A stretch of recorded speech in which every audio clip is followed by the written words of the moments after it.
Welcome to the Fit Femme Project Alignment Podcast. It is here that we cultivate and gather all who have been through it in fitness, relationships, careers, lifestyle changes, and unforgettable crucial life pivots trying to achieve their most sovereign selves. We're here to provide you with thought-provoking, detailed stories and information from truly fascinating men and women from all walks of life, professions, generations, and modern-day sagas who speak to their rawest, darkest moments that made them the strong, decisive, humble, helpful, healing people that they are today. We ask them to hold nothing back because life is a multi-dimensional pursuit to be stronger, healthier, and more aligned mentally, emotionally, and physically. Let's go.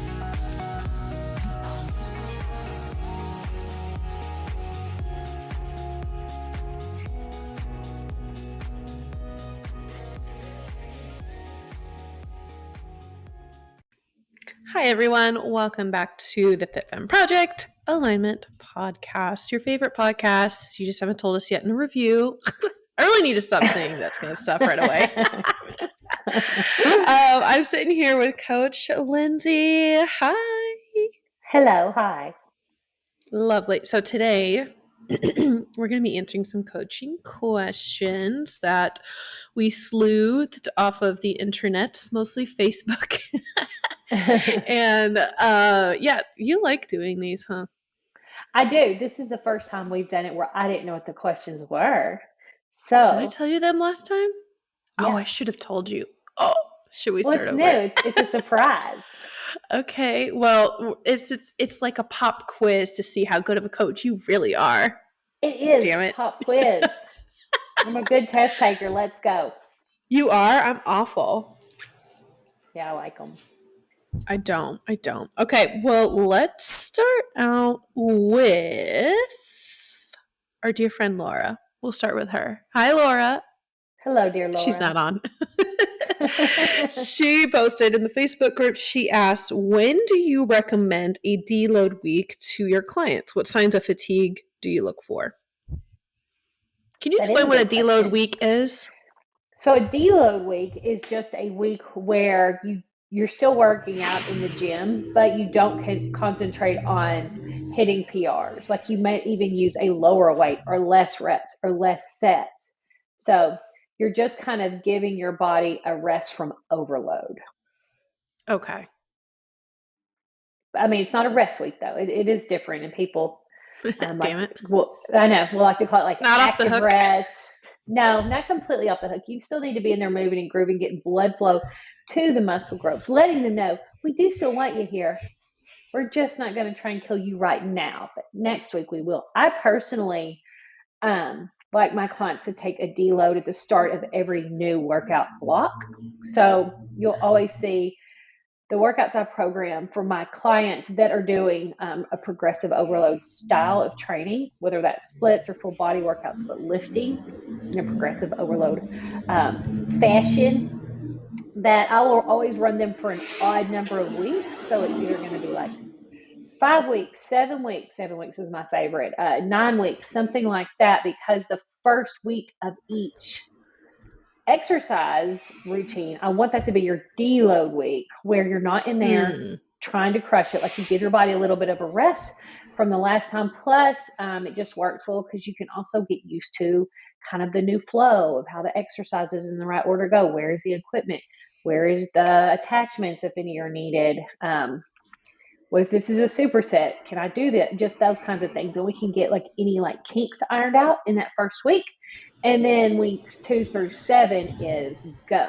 So okay, that kind of reminds me. I'm supposed to have one of those here coming up, right? I know I don't know why your workouts always seem like they take forever to come up, but they don't. It's almost time.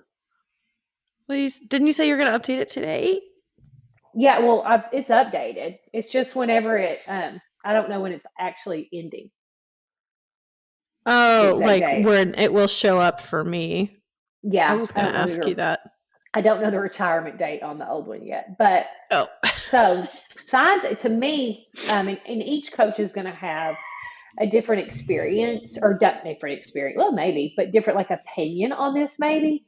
But for me, if your body is showing signs of fatigue, like where you're sore from the same movements and you're having a hard time recovering. If your body feels exhausted, if you are achy, if you think you're getting sick, take rest days. Like take a few rest days and just feel things out. But with the caveat of, are you listening to your body or the bitch voice in your mind?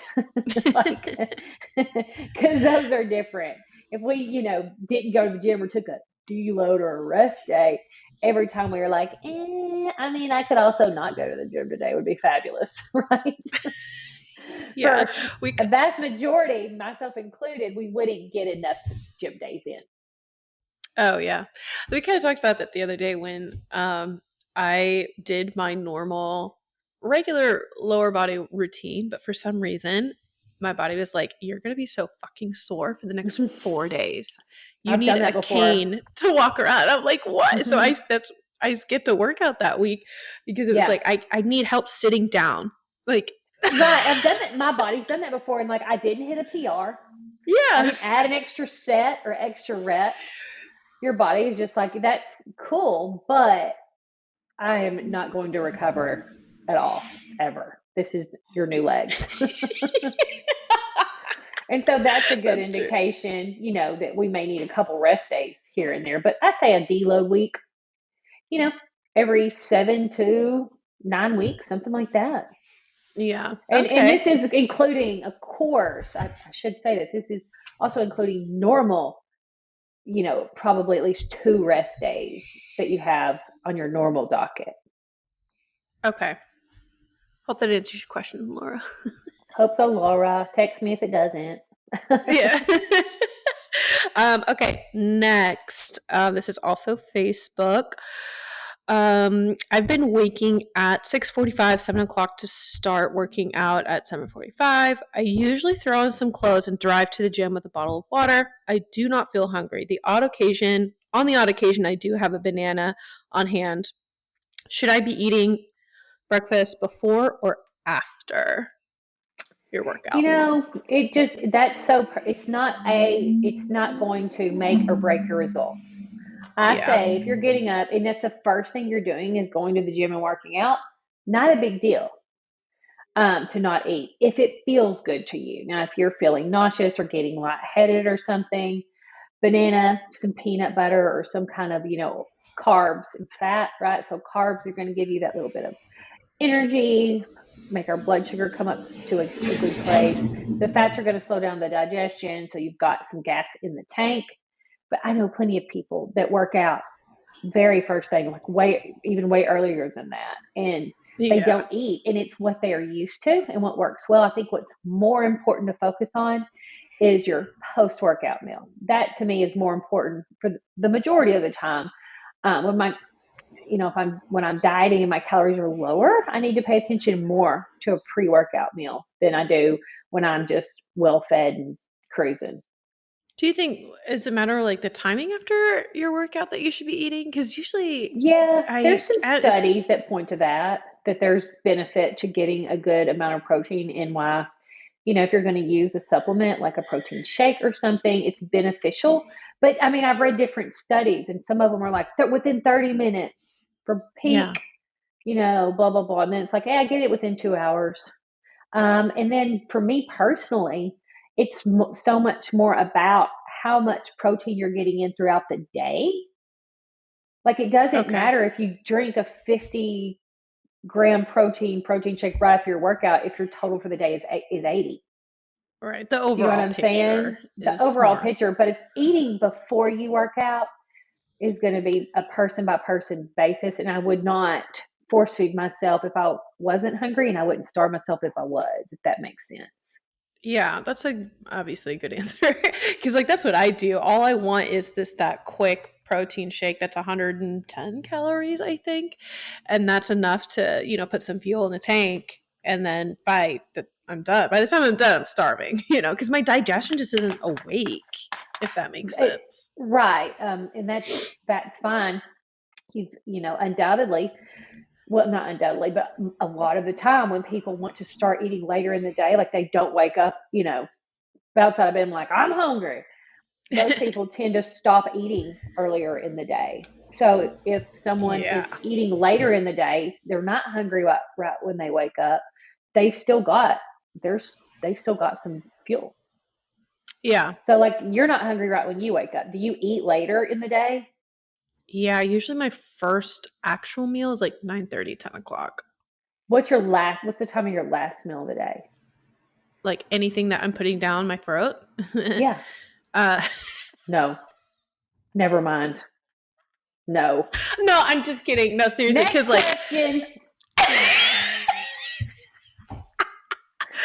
sorry, I do I not had have time for to. you children today. I do not. I just got back from the school. The opportunity was there. I had to. Okay. For me, okay, I usually end the day with like an 80 calorie, like those Yasso Greek yogurt ice cream bars. They're like 80, 90 Uh-huh. calories. And Yeah, that'll yeah. be like 8:30 probably. Okay. And what time is your dinner usually? Do you have a regular time? Yeah, it's usually around probably 6:37 is when we're Okay. eating. So if you're eating at 7 and a little baby snack at, 8:30, you've got some fuel in the tank. For as like me, I prefer because I go to bed early. I go to bed at like 9 or 9:30.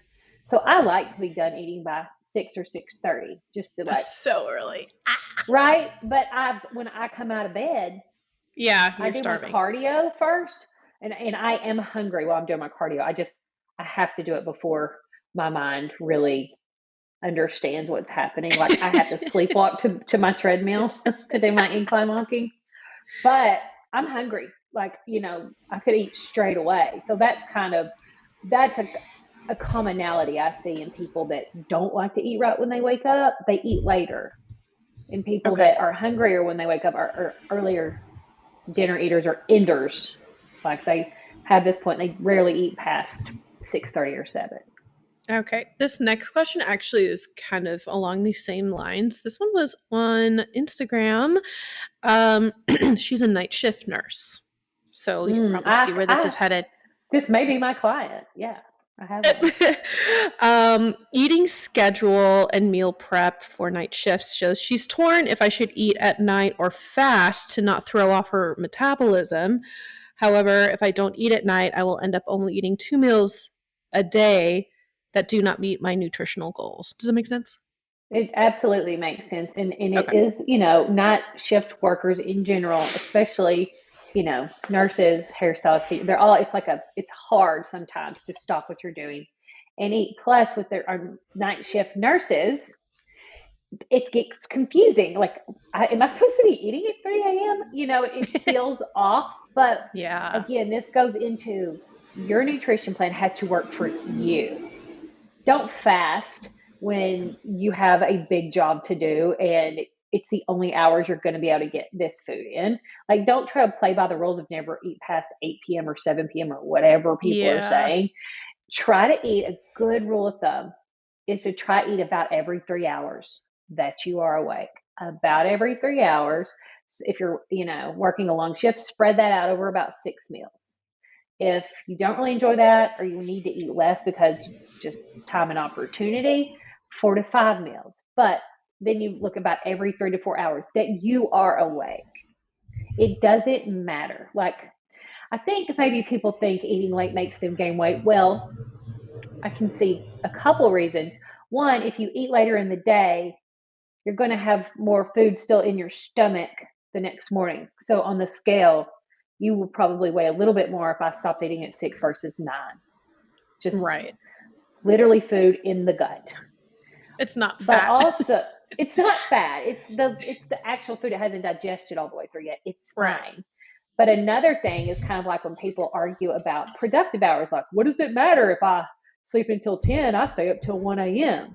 Well, we kind of get into the same game of why that's not apples and apples, just like why eating earlier in the day does not equate to eating later in the day. The choices are just generally not the same. People are not up at midnight eating grilled chicken, broccoli, and rice, right? Just Yeah. like people that are up till 1 a.m. are not writing their master's thesis. They're on Netflix or scrolling social media. But that's why, not because calories after a certain time cause fat gain. Right. But that's That the makes sense. correlation. Does that make sense? Yeah, and I would probably be wondering the same because I'd be wondering the same thing too because it seems so wrong to be eating at 2 a.m. and at your job. Like it's so Yeah. backwards. And then they have days like my night workers will generally have, they'll be like 4 days on, 3 days off, right? Or they'll work 3 12-hour shifts or something like that. So it also, not only do they work nights, which is off of what humans normally do, it switches. Yeah. So if you can get past that, like where you have to have this structured meal plan, like about every 3 hours, I need to have a meal with, a solid amount of protein, some carbs, some fat, that every 3 hours I am awake, And and this just has schedule nothing that to like do with, that. yeah. So the metabolism is nothing to do with it, just regardless Metabolism of the shouldn't time of the have been day. thrown in there. No, that Yeah, word was that's what I thought. that. Because, Yeah. but I get where she's going with that and like why it might Mhm. matter because your Mhm. circadian rhythms, it's the moon fit, like what And it just your like my body. my client right now, Courtney, that's a night shift nurse. Oh, She okay. lets me know. She's like this, when she weighs in and does her pictures, she'll say, this is my weight, just got off shift, right? Because usually when people do their check-ins, it's like a dry weight where you wake up, go pee, weigh, pictures. But she just lets me know, right? And so again, Yeah. she still eats all of her food 5 meals a day, but she plans them for when she is awake. That's her eating window. So, and I mean, amazing success, perfect progress. Oh, wow. Well, no, I'm just kidding. She No, made I it like that hers. She question. made it work for her. Yeah, that's why I like this question because it's really truly a lifestyle question and it's Yeah. such a good example of how you can make it. It's an extreme example because not everybody's awake at 3 a.m. doing a job, but it's a No, but really God bless great y'all. example. Eat. Please feed yourself. Don't starve yourself. You do Yeah. this for us. Thank you. I don't want my nurse in the emergency room to be cranky because she's hungry. Please don't let my nurse be low carb. Lord, please. Please. I mean, yeah. I want you to be in a better mood when you're taking care of my severed leg or something. Please eat a potato. Okay, this one is good. I'm really curious what you will think about it because it kind of tugged at my heart a little bit. Oh. Okay. Well, it's just kind of, I don't know if I want to say sad, but okay, let me just read it. How do you determine what your ultimate goals are? I have a vision of what I'd like to look at, but at 53 years old, I know I can't get there. I see so many super fit young ladies, slim toned and super strong. I've never looked like that as a 20-year-old, but how does everyone set a realistic goal? Edit, this is not about my age, it's about how do I set realistic goals. Isn't that kind of Well, sad? it is because like you just kind of get the overtone of I missed my window, right? Yeah. Um, and so we shouldn't look at other people and compare their completely different makeups, experiences, history, everything that goes into making us who we really are, um, and compare ourselves to that. But what does work well and where you will surprise yourself, where you will find that confidence is I look at this person and they look really fit. What that means is that I'm looking at a person and what I perceive because of their fitness is that they kick ass. They're disciplined. They know what they're doing and they do it. They can count on themselves. They are a structured, amazing, high standard of a human being. I can do that. I can find a plan that makes me stronger, that makes me fitter. I can figure out nutrition. I can figure out a program that works for me. I can get a coach. I can prioritize me and know that when I work on being the best version of myself, that is what I will love the most and be the most proud of, because it is me and it is the best version of myself. Because I had that. I mean, I'm not 50s, but I hope to be someday, and I hope that I continue doing exactly what I'm doing, because it's the I'm 44 and it's the best shape I have ever been in my entire life.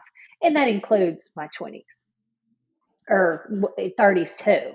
Um, and just knowing that that's because of the just the consistency, adherence I've been able to have through just discipline and learning, Yeah. and not shooting to be like just like this person or skinnier or smaller or to wear this bikini. Just saying, I am going to strive for excellence every single day, just one day at a time. And where you'll get with that, you will not care about anybody else walking by you and looking so much fitter than you, because A, you'll be the fittest person in the room, and B, you'll know that it belongs to you. Yeah, that's such a great answer. And I knew you would say something like that because she says that I'm guessing, well, yeah, it's definitely a woman.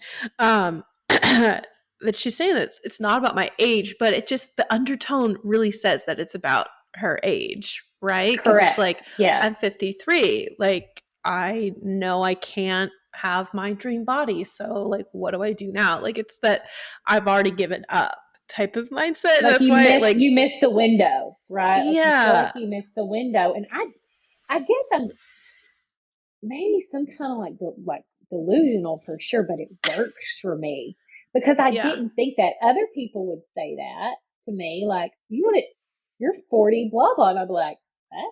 Like I didn't get it. Like I didn't understand why they kept telling me how old I was.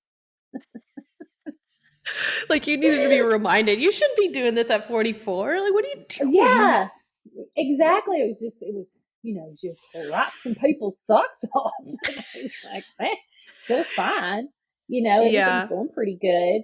But yeah, if you just don't worry about that and just what feels like the right thing for you, it goes so much. I'm telling you, you'll be blown away. You can gain muscle in your 50s. You can get stronger. And man, I'm telling you, the older I get, the more I care about bone density and doing things that add to my health span. Because as I say, you also have seen a lot of people that you love, your family, your parents, grandparents are gone for sure. So you've seen people in various states of decline. And that registers. That registers. Like Yeah. someone you've always seen is vibrant, doing things, working in the garden, taking care of kids, chasing grandkids, doing all these things, and then you start to see them decline. Like for especially like for my dad, it's such an early age. Oh, yeah. You just really like it doesn't feel so far away that it doesn't resonate with you anymore. Yeah. And I think, back to like, you don't see a lot of people in their elderly ages that are super fit or who have done the transformation. There are some out there, obviously, who look like the typical grandma, but then like completely transformed their physique, like literally. And Yeah. that's inspiring. You just don't see that a lot, but I think you'll see it a lot more as like the millennial generation gets to that age. I feel, right? What do you think? I think so. I mean, Yeah. it's like one of those things that vanity's only going to carry you so far. And I do see some women try over and over on fitness goals and fail them. And I have to wonder if the reason that it doesn't stick, that they don't stick with it, that they, start over and over. I have to wonder, is it because some of these people are only doing it to look better? And that is the only thing they think about. Because when you start thinking about other things, it holds a new depth. It holds like it holds a brevity that just vanity cannot touch. Hmm. When you want more than just to look fit for the sake of looking fit, when you kind of understand, it's like that picture of an iceberg, right? And it's like, Yeah. this is what people see. This is looking fit. And then underneath the water for like 3 times as large is becoming a more disciplined person, becoming someone I can always count on, becoming someone that can help other people and be an example to my daughters of trying to always be really strong and eat really well and care about health, right? You see, like, oh, that girl's pretty fit for her 40s. But that's just what you can see. There's so much more underneath. Yeah, I agree. And I just know when I get to that point and people are like, well, you can, if somebody were to tell me like, well, you can eat that because you look like that, so you can eat, that those kinds of comments. And the way I would pop off, like, excuse me, no, just, one person at a time, right? One person at a time that doesn't say, oh, you're so lucky. I'm like, Yeah. am I? Am I so lucky? Yeah. I've never even won a scratch off ticket. I don't think we're dealing with a lucky-aroo here. Oh my gosh, yesterday, so yesterday was Valentine's Day, right? Did you give a good Valentine's Day? Did you do anything, or you just kind of like whatever? Oh, I'll leave it at that. But Mark came Oh, no, home. it's fine. I don't want to be bothered on a Wednesday. I can promise you that. Not even with like a flower. Oh, I'm just not really into Yeah. it. It's a kid. We have kids. It's a kids' holiday. Like I went to a school party Oh with yeah, my that's true. kid, and I dressed her in a little sweatshirt and put a pink bow in her hair, and I helped her get 18 Valentines ready. And then I Aw, had I them a little set remember up when those they woke days. up. Yeah, that's Valentine's Day. Y'all ruin it for us parents. I'm just kidding. But I that's mean, I kind of what just it is to me now. yeah, okay, that makes sense. But anyway, so Mark came home with some flowers, and he's like, "Oh, I have something else." I'm like, "Oh, really? Is it shiny?" It was not, but he brought home 2 scratch-off tickets. I was like, "This is the best." It's so fun. Yeah. And they were just like 2 like $1 ones, and we actually one of them we won $15. That's a lot. Yeah, now you just have to make sure you go back to the gas station and get your $15. I know. We have it up on the refrigerator so we don't forget. Alert me when you actually cash it in, because like I'll win one that'll be like $2. I'm like, I don't want to Well, go you back won to the double come and your money. go. Yeah. So I was like, we're lucky. This is lucky. And that's what people will do is like when they win, they'll use the winning money to buy more. It's how they get you. That's how they get you. But it was a lucky day for me. I needed some luck. Good. Anyway. Okay, next question is about, I'm going to murder this pronunciation. You know the diastis recti? Did I say that right? You did. So, okay. Such a weird word to like look at and say out loud. So she's asking, does it matter what ab exercises I do if I had a C-section or possible diastasis recti? Her C-section was more than 12 years ago. Yeah. But she sees stuff on how certain ab exercises are a huge no-no. I've never heard that before. Yeah. What do you think? So, most women with pregnancy, not all, but I don't know. I should even say most. A good and like some people that just gain a lot of weight will get diastasis recti, right? It's just where the muscles in your mid abdominals kind of split.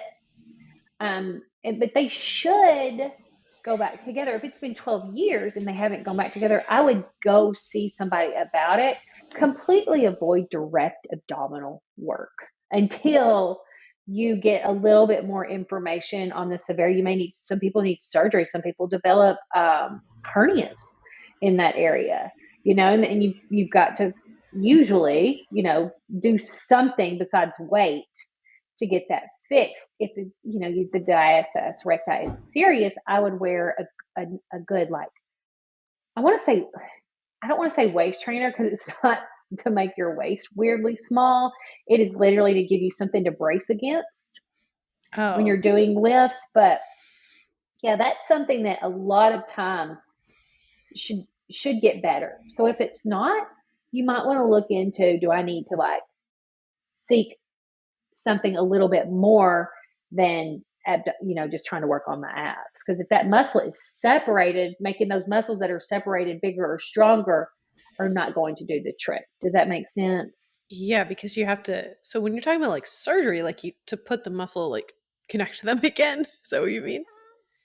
Yeah. Ooh, man, my But I mom, mean, she what?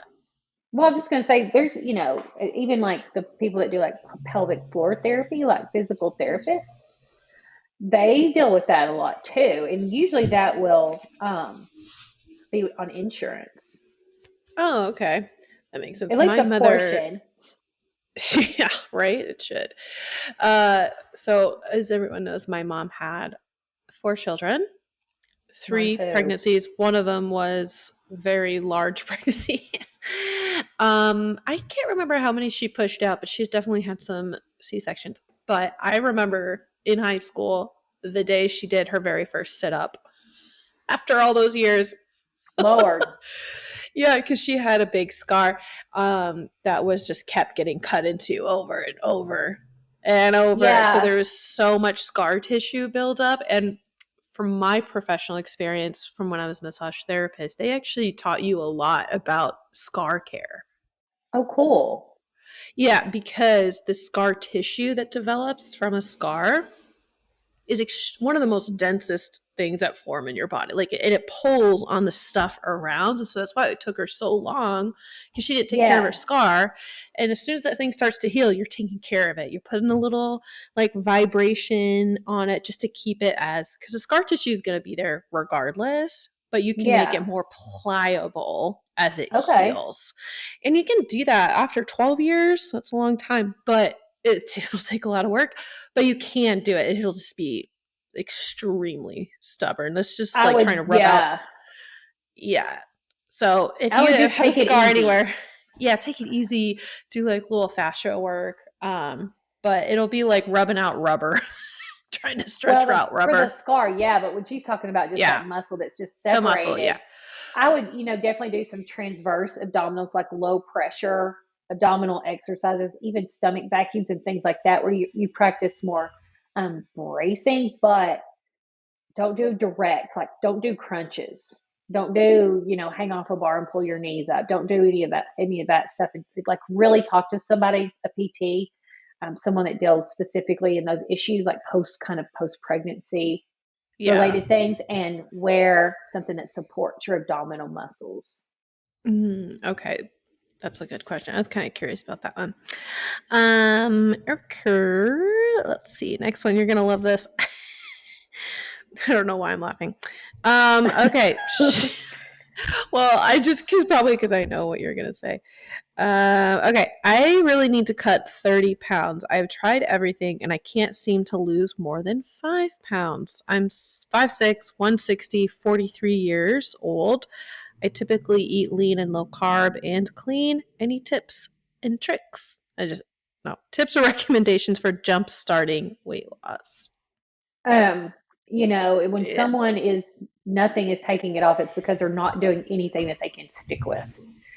It, 99% of the time, it's not some like, disease or condition or imbalance. Those things can exist, and they should be addressed. So we're talking about, you say a 43-year-old woman, that's about how old I am. So I'm thinking like a lot of people are concerned about their hormones and their Yeah. metabolism and different things like that are making them, it's even a term thrown around a lot, weight loss resistant.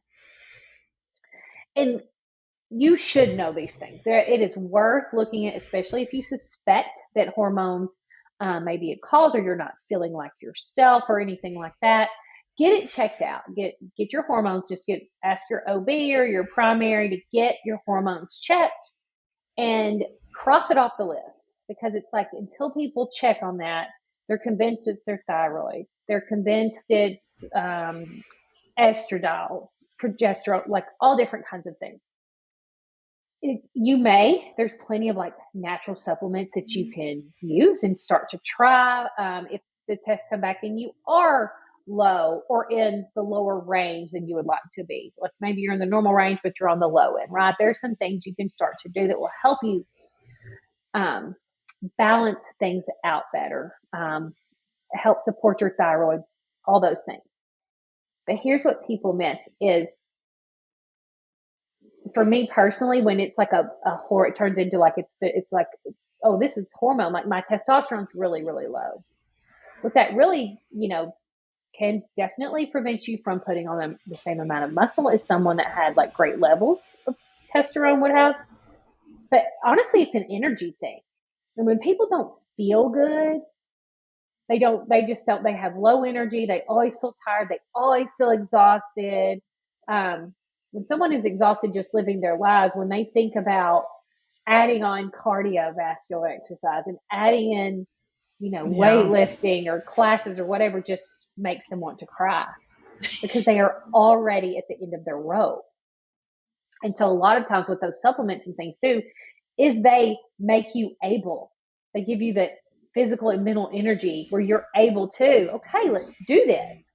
Let's start getting up earlier to walk. Let's meal prep on the weekends instead of laying still rotting on the couch the whole weekend. That is more of the influence of those kinds of things than the actual what the hormone is preventing your body from doing or not doing. Because the bottom line is if you are trying to lose weight and you are eating in a calorie deficit, you will lose weight.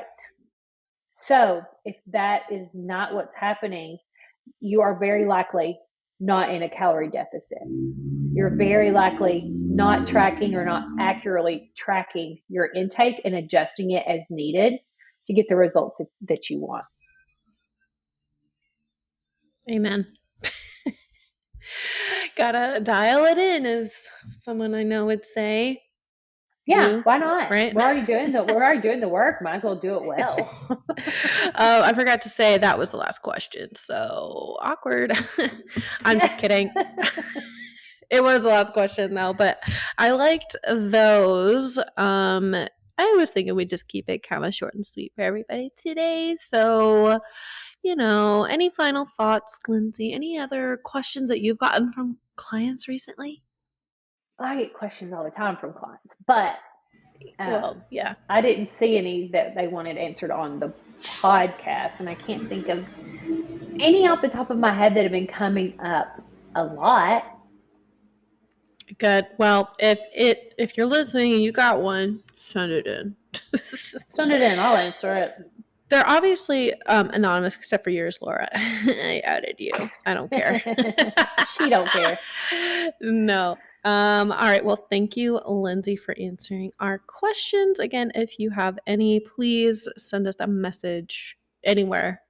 Literally. Email me. Call me. Like, anywhere. Anyway, okay. You guys have a great rest of the week. Bye. Thanks for listening to the FFP Alignment Podcast. Please support us by downloading, rating, and recommending us to your friends and family. Be sure to check us out on Instagram at the FitFemme Project. That's FITFEMME Project.